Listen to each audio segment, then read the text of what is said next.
১০ মিনিটের একটা কাজের জন্য বগুড়াতে গিয়েছিলাম। তো ভাবলাম যে আপনাদের সাথেও একটা ছোটখাটো ভ্লগ শেয়ার করি। আসসালামু আলাইকুম। কেমন আছেন আপনারা সবাই?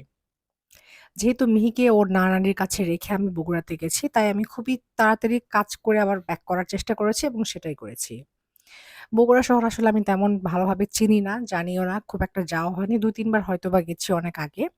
তো আমি আমার ফুপির কাছ থেকে লোকেশন শুনে সেখানে যেয়ে আমার কাজটা শেষ করে আমার একটা ছোট বোনের সঙ্গে দেখা হয়ে গেল। তো ওর সাথে দেখা করে আমি চলে গেলাম দই নিতে। বগুড়াতে যাবো কিন্তু দই কিনবো না, তা কেমন করে হয় বলেন?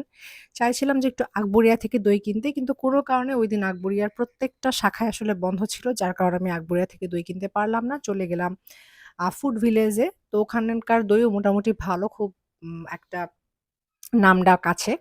তো ওখান থেকে আমি আমার পছন্দ মতো ২ ধরনের দই কিনে নিলাম। তারপর আমার এই ছোট বোনকে বললাম যে, "তুমি একটু মিষ্টি ট্রাই করো আর এই কাপ দইটা ট্রাই করো। খেয়ে বলো, একটু রেটিং দাও যে কেমন?" তো ও এটা খেয়ে বলল যে, "না, এটা ভালোই ছিল টেস্ট।" আমি ওর সাথে দইটা ট্রাই করেছি কিন্তু মিষ্টিটা আসলে ট্রাই করা হয়নি। ইচ্ছা ছিল যে বগুড়াতে ২-৪ দিন থাকবো, একটু ঘোরাঘুরি করব। কিন্তু যেহেতু খুব আর্জেন্সির কারণে যাওয়া, তো সেজন্য আসলে ঐদিন থাকা হয়নি। আর স্পেশালি মিহিকে রেখে যাওয়া। তো ইনশাআল্লাহ ভবিষ্যতে কোনো একদিন আসবো, দেখা হবে। তো আমার কাজটা শেষ করে আমি বিআরটিসি কাউন্টারে আসলাম। তো আমাকে একটু উঠায় দিল। তারপর আমি টিকিট কেটে বাসে উঠেই তো চলে যাচ্ছি বাসায়। দেখা হবে নতুন আরেকটা ভ্লগে। সেদিন পর্যন্ত ভালো থাকবেন। Tata, bye, by.